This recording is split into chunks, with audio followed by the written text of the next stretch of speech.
যদি আমার আসতে একটু লেট হয়ে গেছে, বাট প্রোগ্রামটা অসাধারণ ছিল। পিয়াল ভাইকে ধন্যবাদ আমাদেরকে এত সুন্দর একটা প্রোগ্রাম উপহার দেওয়ার জন্য। বর্তমানে হচ্ছে ফিল্ম আর নাটক, আর তার পাশাপাশি হচ্ছে আইটেম সংগুলো যদি পছন্দ হয় সেই ক্ষেত্রে করছি। অভিনয় আসলে এটা আমার শখ ছিল, স্বপ্ন ছিল। আমার নাম আমার বললে ভুল হবে, সেটা আমার আম্মুর ছিল। সো আমি যদিও অত ইন্টারেস্ট ছিলাম না, বাট আম্মুর স্বপ্নকে পূরণ করার জন্য আমার আশা ইন্ডাস্ট্রিতে। আমি হচ্ছে চিটংয়ের মেয়ে। বেসিক আমার জার্নিটা খুবই হার্ড। আমি ফার্স্টে একা একা 1 ইয়ার হচ্ছে ঢাকায় ছিলাম। তারপরে বর্তমানে হচ্ছে 2-3 মান্থ আমার আমরা জয়েন হলো।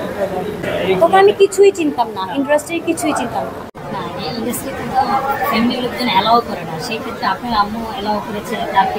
এটা হচ্ছে আমার আম্মুরই শখ ছিল বেসিক্যালি, যে আমার আম্মু ছোটকাল থেকে যখন সবাই আমাকে বলতো যে ও বড় হয়ে নায়িকা হবে বা বড় হয়ে আর্টিস্ট হবে, তখন হচ্ছে আমার একটা হবি তৈরি হয় যে না, লাইক আমার মেয়েকে আমি বড় হয়ে নায়িকা করবো, মেক করবো। তো সেক্ষেত্রে আমাকে ডান্স, অ্যাক্টিং, গ্রুমিং, এভরিথিং, তারপর হচ্ছে থিয়েটার, সব কিছু করে আমি, ক্যারাতে, স্পোর্টস সব কিছু করা। তো ওইখান থেকে আমার ভিতরে একটা আগ্রহ জন্মায় যে না, আমিও বড় হয়ে লাইক নায়িকা হবো বা আর্টিস্ট হবো। সেখান থেকেই আস্তে আস্তে এখানে আসা। আর আমার স্বপ্ন ছিল বা আমার শখ ছিল যে আমি মেকআপ নিয়ে কাজ করবো, বা আমার একটা বড় পার্লার থাকবে, যেটা অল বাংলাদেশে এক নাম্বারে থাকবে। আমার স্বপ্ন ছিল না।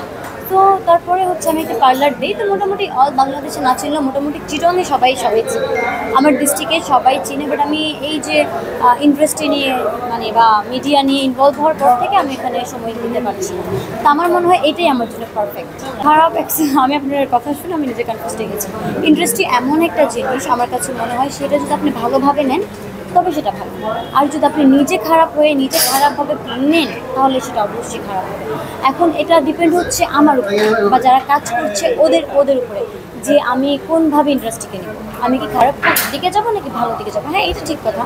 হয়তো ভালোভাবে কাজ করলে একটু আস্তে আস্তে কাজ হয়, একটু স্লোলি উঠতে হয়। বাট যদি আমি খারাপ দিকটা চুজ করি, সেক্ষেত্রে হয়তো বা খুব আর্লি নিজেকে প্রেজেন্ট করা যায়, বা খুব আর্লি একটা প্ল্যাটফর্ম পাওয়া যায়। ওইটা হচ্ছে কথা। কিছু আপুরা আছে বা কিছু মেয়েরা আছে যাদের জন্য হচ্ছে যারা ভালোভাবে কাজ করতে চায়, তাদের পজিশন হয় না।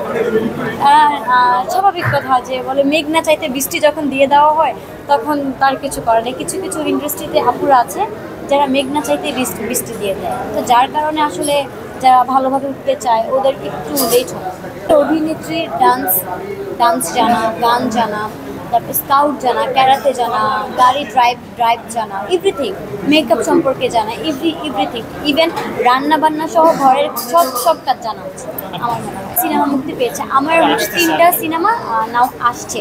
আর তারা হচ্ছে নাটক অনেকগুলো অনিয়ার হয়েছে, মিউজিক আইটেম সং আর অনেকগুলো অনিয়ার হয়েছে, বাট 3টা সিনেমা নাও আসে। এখন আমি শুধু নাটকের সিনেমা নিয়ে কাজ করছি।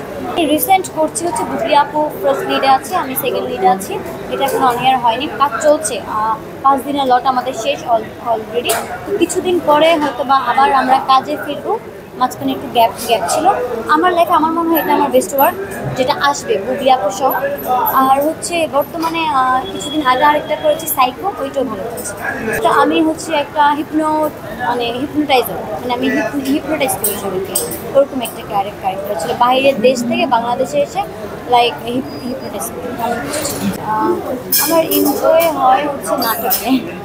কারণ নাটকে এনজয় কেন হয়, যে নাটকে হচ্ছে একটু ড্রামা থাকে, বা হচ্ছে সব কিছুতে যেহেতু লিড করতেছি, নিজেকে বেশি প্রেজেন্ট করা যায়। আর ফিল্মের ক্ষেত্রে হয়তো আমি একটু কম প্রেজেন্টেশন করি, আমার কাছে মনে হয়। আর হচ্ছে ড্রামা থাকে বেশি নাটকের ক্ষেত্রে। যদি আমার ক্যারেক্টারটা হচ্ছে একটু সফট ক্যারেক্টারের মানুষ আমি নিজেই, বাট আমার অ্যাক্টিং করতে ভালো লাগে যে আমার ডিফারেন্ট ক্যারেক্টার, লাইক হচ্ছে ঝগড়াঝাটি, মারপিট, খুনাখুনি, ওরকম টাইপের ক্যারেক্টার। জি, যেটা 2টা ফিল্মের কথা বললাম না, ওইখান থেকে হচ্ছে আমি আরও যে 3টা ফিল্মের কথা বললাম, এখান থেকে একটা যাবে ওটিটিতে, ওয়েব সিরিজ একটা। না, আমি এখনো ওইভাবে নিজেকে প্রিপারেশন নিই নাই যে আমি অ্যাডাল্ট কিছুতে কাজ করবো। আমার সবসময় ধারণা ছিল যে আমি ভালো কিছুতে কাজ করবো, ভালো ক্যারেক্টার নিয়ে কাজ করবো। দর্শকের উদ্দেশ্যে বলবো, আমি ফারহানা জাহান। দর্শক আমার ইন্টারভিউ দেখার পর সবাই আমাকে সাপোর্ট করবেন, আমার পাশে থাকবেন, আমার জন্য বেশি দোয়া করবেন। ধন্যবাদ। আল্লাহ হাফিজ। আসসালামু আলাইকুম।